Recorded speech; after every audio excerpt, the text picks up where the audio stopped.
ท่านผู้ชมตอนนี้เฮาก็มาตามนัดเด้อมาตามนัดว่าเฮาจะมาเบิ่งผลิตภัณฑ์สินค้าของลาวเฮานี่แม่นเป็นงานว่างแสดงสินค้าผลิตภัณฑ์ของคนลาวส่งเสริมลาวกล่าวสู่สากลแม่นเบิดอันนี้ผลิตภัณฑ์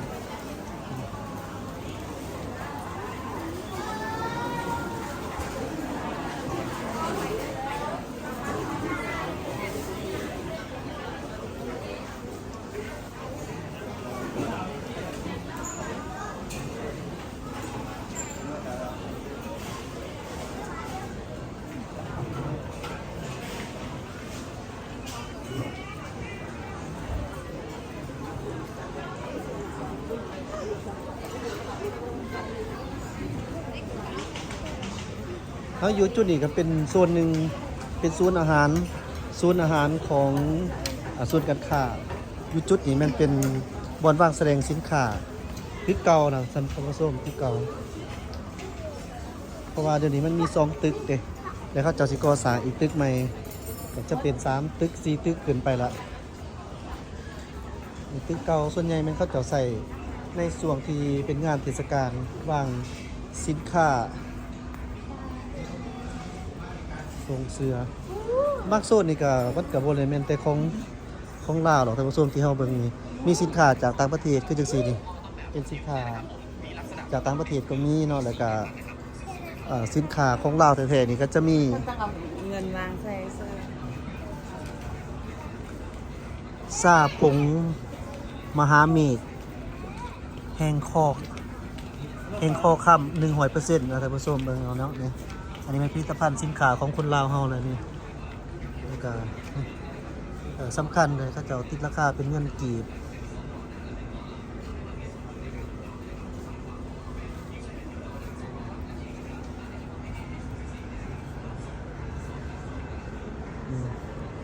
เอาแอดมินเน้นโปรโมทสินค้าลาวโดยเฉพาะเด้อส่วนว่าสินค้าอื่นๆแท้นี่แอดมินจะบ่โฆษณาปานใดเฮาจะเน้นสินค้าลาวคือจังซี่เนาะท่านผู้ชมอันนี้ก็เป็นผ้าไหมสินไหม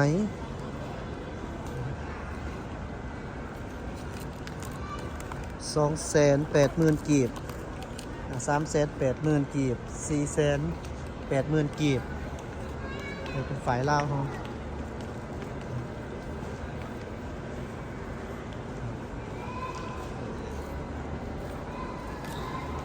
เรื่องนี้อีกอันนึงอันนี้เป็นยังนี่นี่เป็นยาพื้นเมืองกระทิงทอง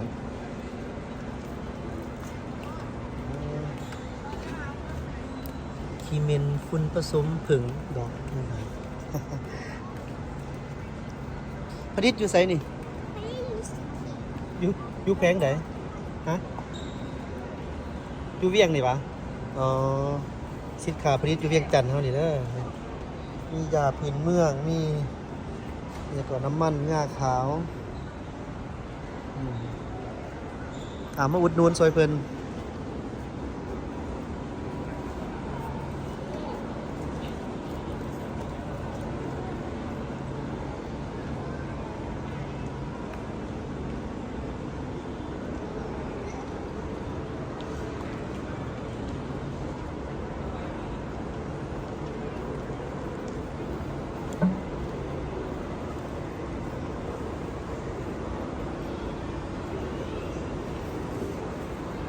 ตอนนี้เป็น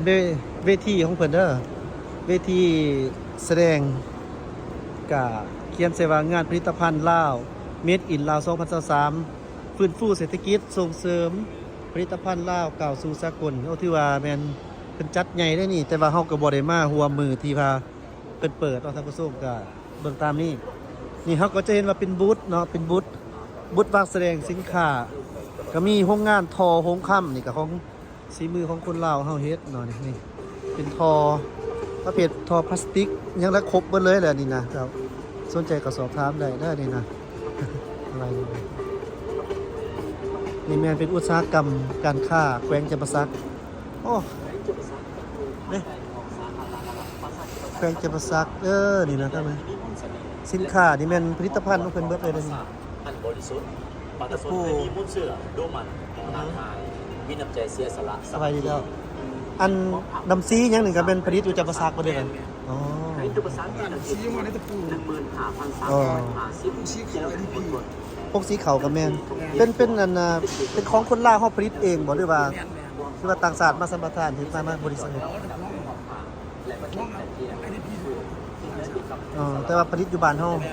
ผลิตบ้านเจ้ขอบใจเป็น เขากับด้วยเขาตัวเมืองเล่นหนึ่งนครมีจำนวนบาททั้งหมด6หอย41 บาทพาสปอร์ตมีจำนวน750,000 แป้งจะมาซัก 71 คน ข้าวเหนียวเนาะนี่ไม่เป็นข้าวเหนียวข้าวเหนียวพวกข้าวขั้นใส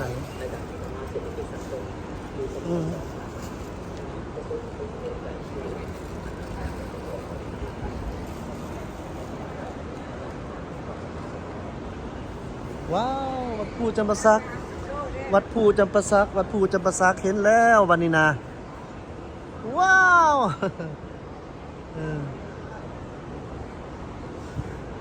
ท่านผู้ชมโอ้ยขึ้นหอดบ้านเด้ไม่เห็นจังสีแล้ว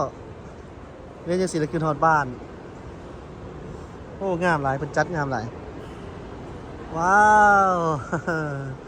วัดภูจำปาสักเนี่ยเจ้ามีแต่สินค้าของคนลาวเขาเบิดเลยนะเสียงควงเนาะอันนี้จากเสียงควงแขวงหลวงพระบาง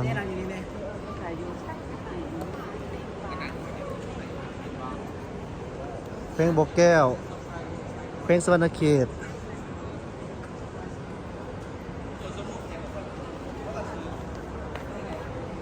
แขวงหัวพันแขวงซีกองแขวงอัตตปื้อแขวงสยามบุรีโอ้นี่เป็นยังก่อนดิคอฟฟี่เหรอยูนี่คอฟฟี่ขายเนี่ยซาเลหอยปี นี่จะเป็นกาแฟหมดเลย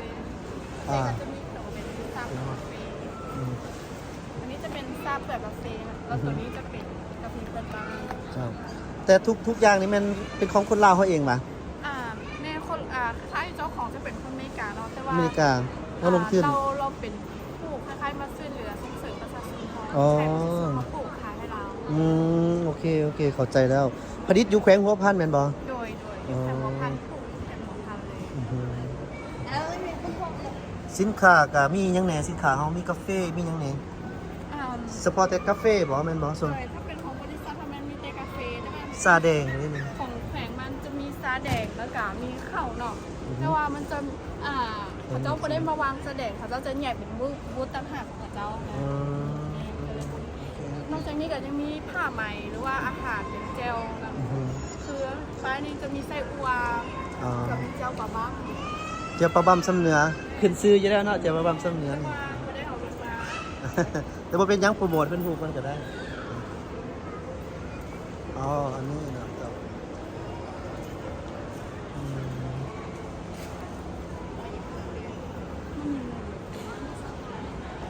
ขออนุญาตถ่ายได้เด้อนี่เนาะ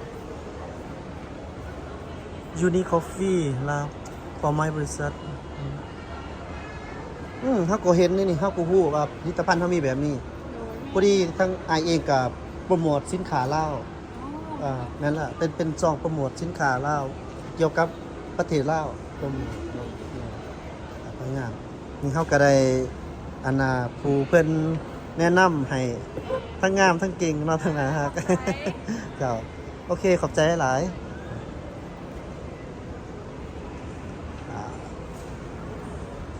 มีเครื่องสัญญาเน้นเกี่ยวกับประเภทไม้เนาะตอนนี้เครื่องสัญญา2,200,000 กีบพักเขาหนึ่งนี่วะ2,200,000มันเป็นไม้ยังเกาะไม้ยังฮะ เป็นไม้แตกข้าง ไม้เตะคางโอ้ไม้เดี๋ยวก็ราคาแพงแล้วเนาะแต่ว่าสำคัญเฮ็ดออกมาแล้วมันเนียนนะในเฟอร์นิเจอร์เฮานี่ มันเฮ็ดยากได้ตัวนี้ พวกงานกับอยู่แขวงสัญญาบุรีเลยป่ะมานี่ได้ขายหลายเติบเลยติ พอได้ค่ายอยู่ สำคัญกับแม่นอันน่ะเขาเจ้าฮู้เนาะเขาฮู้ผลิตภัณฑ์เฮาโอเคคันว่าเขาเจ้าสนใจติดต่อได้ทางใดนี่มีนามบัตรยังให้เพิ่นบ่ โอ้นะ หรือว่าแนวใดอัน เพราะว่าเพิ่น สิงห์บุรี มีแต่ว่าหารอยู่สัญญาเพิ่นบ่ได้ใส่เป็นเบอร์โทรหยัง เอาบ่ได้เอาครับบ่ทันได้เอามา ที่จริงใส่แต่ก็หักดี เพราะว่าบ่แน่อาจจะมีคนสนใจก็มี เพราะว่าช่องนี่แม่นโปรโมทประเทศลาวหั่นนะโปรโมทฉะนั้นสินค้าลาวเฮาก็โปรโมทช่วงนี้ขอบใจเด้อ แต่ โอ้กระลายเลยท่านผู้ชมนี่เลาะจนพวกควายหมดแล้วนี่นี่ไฟฟ้าได้นี่อ๋อไฟฟ้าแขวงบริคำไส้ก็จะมีการผลิตเป็นบริษัทก่อสร้างและติดตั้งไฟฟ้า SES จำกัดโอ้นี่หมออันนี้นะหมอเจ้าเอากลับไปมันมีหลายอย่างเขาก็ต้องไปอะไรนี่ไม่มีเพราะทางนี้ก็แขวงผงซารีเฮา ผงซารีก็เป็นนึง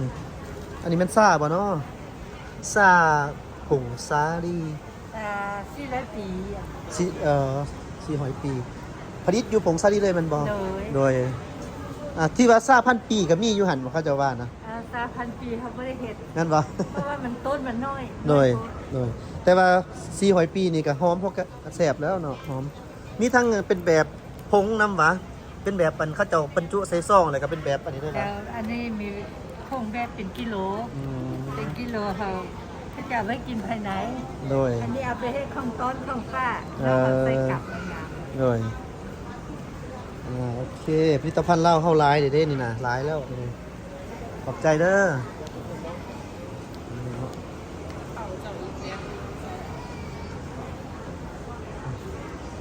เป็นคล้ายเป็นธงยังก็มีเด้อมันไปจากมากก็เอา เป็นซาเซน ซาเซ่น อัยอ อืม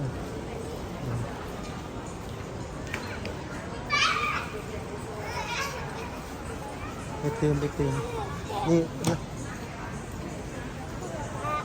นี่แม่นแขวงอุดมไส้เนาะแขวงอุดมไส้สินค้าประเภทจัดสารประเภทนั้น ทางไหน ส่วนนี้มันแขวงเวียงจันทน์เป็นประเภทสินไหมผ้าไหมเครื่องหัตถกรรม แล้วก็แขวงคำมวลเป็นคำมวลแม่นประเภทอาหารอาหารเจียบปลาแดกแซ่บแม่พรทิพย์ สบายดีเจ้าพอดีโปรโมทสินค้าแล้ว ดู คนงานไทยเด้อสายที่เพิ่นเขาประดิษฐ์อยู่แขวงคำมวลเองได้ป่ะนี่ โดยอันนี้จะเป็นอันสินค้าอยู่ในทั้งหมดเลย อืม อันนี้ก็จะเป็นแบบของบ้านเฮาอยู่นะ อือฮึเป็นโรงงานยังกับอยู่พอดีอยู่คำมวลเป็นคำมวลเหรอ โดยแม่ โอเค ขอบใจหลาย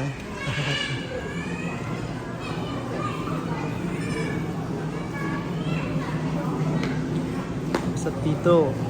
บริษัทปีโตรนี่ก็เป็นของคนลาวปีโตมหาส่วน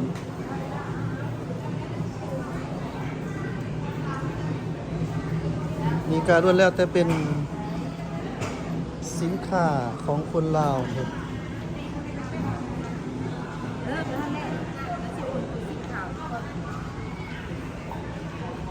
เป็นสิน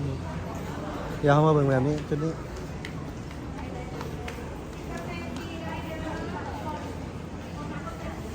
สุราลาวหัวเสือ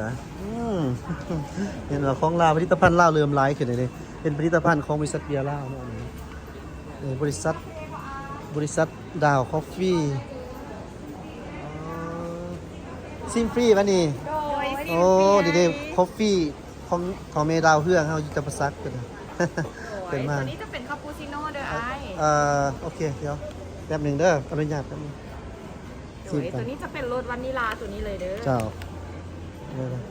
ตัวนี้สีหอมหวานมันจะเป็นชีนมัน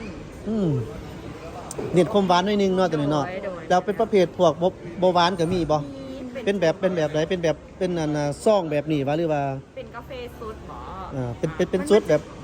เขาเจ้าใส่กองน้ำเลยลง โดย โดยมันจะมีทั้งเม็ดคั่วแล้วก็เป็นตัวที่ว่ายังพันตัวบดแล้วแล้วก็เป็นทั้งกาแฟทูอินวันก็มีเจ้าตัวที่บ่มีน้ำตาลเนาะกาแฟของพวกเขาจะมีหลายแบบเลย อันสาขาอยู่เวียงจันทน์นี่อยู่บ่อนไหนนี่บ่อนขาย ถ้าว่าบนขายบ่ อือฮึ ตัวนี้จะมีขายตามห้างมินิมาร์ท มินิมาร์ททั่วไปสำนักงานอยู่เวียงจันทน์ก็มีบ่ โดยมีจะเป็นตัวแทนจำหน่าย แต่ว่าผลิตแท้ๆเป็นผลิตอยู่จังหวัดสระกันบ่ โดยไปแล้ว เจ้าอัน มา นี้ จะปากซองผลิตโรงงาน เอ ปาก อ ซอง นี่สาวทางปากซองตัวนี้แม่นบ่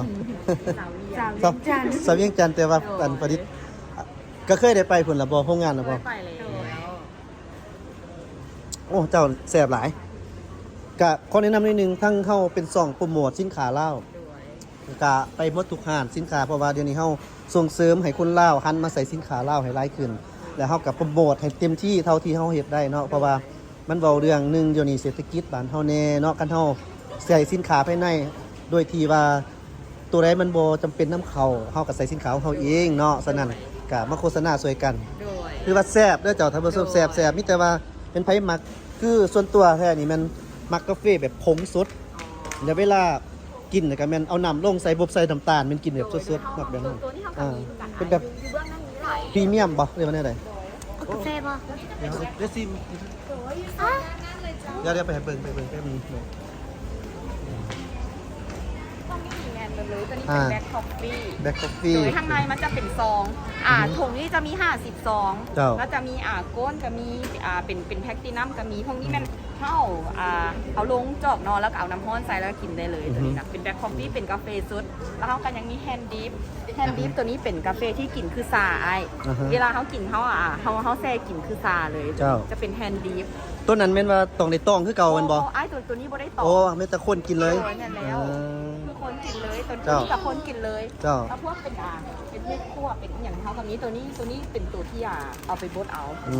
มเป็นเม็ดบ่ตัวนี้ โดย เป็นบ่เอาเอง โดยตัวนี้ อ่า เป็นเม็ด โอเคคนต่างประเทศของการส่วนใหญ่เขาเจ้ามักซื้อเป็นแบบคือไอเบานะเป็นแบบเป็นฝุ่นแล้วแต่ว่าเอาใส่น้ำมันยอดลงมาเลยกิน อ๋อตัวนี้นี่บ่ต้องตองบ่ต้องอย่างเลย นั่นแหละตัวนั้น โดย ใส่น้ำเลยกินเลยนะ โดยแม่ โอเคนี่เป็นของบริษัทดาวคอฟฟี่ บางไม้อบแห้งอย่าง โอ เขา เค กาแฟบ่ ก่อนเรียกกันบอกกินแล้วไปซีบ้างนะขอบใจหลายๆเลยสาวขอบใจครับโอ้เป็นบริษัทดาวคอฟฟี่มาเบิ่งอีกเจ้าหนึงมานี่มาทางเบิ่งนี้มันเป็นบริษัทไวน์อารัญญาไวน์หมักเด้งสบายดีเจ้าไวน์นี่มันเป็นของผลิตภัณฑ์ของคุณล่าฮอนบ่นี่ผลิตอยู่ใส่ของชิ้นขวางว่ะอ๋อมันเป็นลักษณะแบบไรเป็นหวานๆหรือว่าที่ไหน มันจะเป็นส้มแล้วก็ฟาด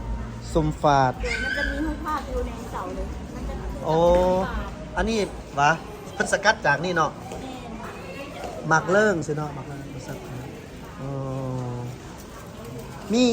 ว่างจำหน่ายอยู่ที่สาขาบ่มินิมาร์ทนี่บ่ จะมีอยู่ดีมากโชคใจ ดีมาร์ทโศกไส้บนอื่นเด้มีแต่2วอนนะ มี3บท อ่าฮะ มากโชคใจแล้วก็ตัวนึงก็จีนล่ะ บ่เป็นหยังแต่ว่าดีมาร์ทโตอยู่โรงปลาร้านทันที แม่ โอเคเป็นไปอยากอุดหนูนอยากส่งเสริมมันกลับไปสอกซื้อได้เนาะอยู่ที่แต่ว่าเรื่องกินไปแล้วมีสรรพคุณยังบ่ตัวนี้หรือว่ากินต้องเมาอย่างเดียว ตัววายนี่มันจะมีสรรพคุณเนาะ อือฮึ แล้วแบบสามารถพ่นคลายสมองได้ อืม แล้วก็ช่วยเรื่องระบบขับถ่ายล้างไขมันในลำไส้น้ำได้ เจ้า ด้วย โอเคที่ว่านอกจากกินแล้วมวนซืนก็ยังมีผลิตภัณฑ์ยังเป็นแบบว่าทรงไปด้วยคุณภาพแบบว่าเรื่องบำรุงในเนาะสุขภาพเรื่องต่างๆไปได้โอเคขอบใจเด้อสาว ได้ กาแฟซีนุก แซ่บบ่ ซิม กาแฟไอซีนุก สบายดีครับสบายดี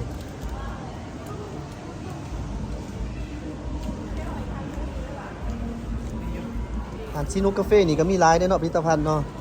มีทั้งเป็นซองเป็นผงแม่นบ่ครบ เป็นดีฟเป็นดีฟเป็นเซฟชุด เจ้าบริษัทใหญ่เพิ่นอยู่ท่าเรือนี่ตัวอายุอัน เก่า รักเก่าท่าเรือ บ้านส้ม เคยเข้าไปหาเพิ่นอยู่กับผู้จักกับเพิ่นอยู่แต่ว่าแต่ก่อนก็เคยไปโปรโมทยังไงเพิ่นหน่อยนึงสินค้าว่าบริษัท Today Consultant สินค้าเป็นกาแฟเนาะ มีน้ำดื่มที่ว่ามีหลายเลยท่านผู้ชมสินค้าเรานี่เขาเลาะบกกล้วยสำกอนี่มันยังเข้าไปทางในเพิ่นอีกเดี๋ยวไปเบิ่งน้ำกันว่าเฮาสิไปได้จักหานแน่คือว่าหลายเจ้าท่านผู้ชมหลาย แล้วก็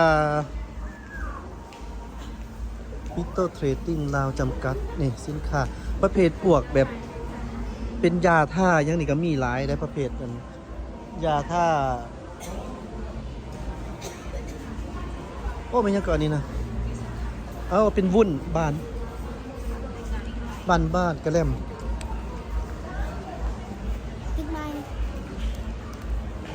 ออกก่อนสบายดีพี่สาวเขาถามเนี่ยนี่เป็นผลิตภัณฑ์ของคนลาวเขาปะ เจ้ามีแล้ว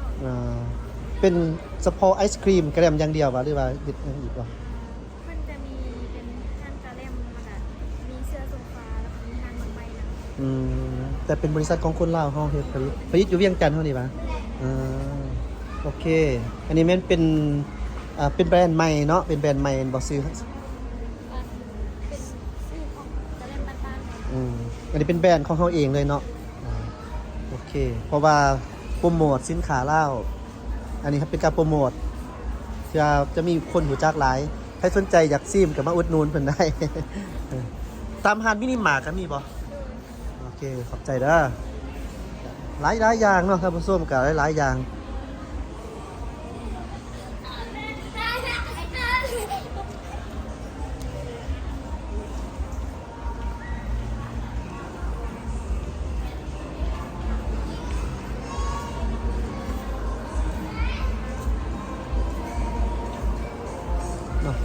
เฟอร์นิเจอร์ยังหนีแมนเบิดเลยแล้วแต่ผสมเฟอร์นิเจอร์นี่งามทั้งนั้นสุดๆงามๆทั้งนั้น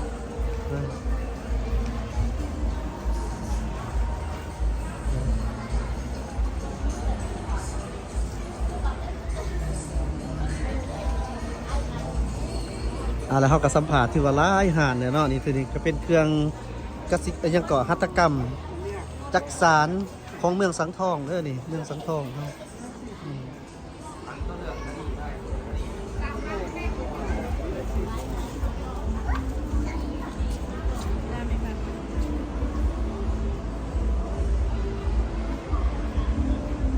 เพชรสมรหัตถกรรมแกะสลักงามหลาย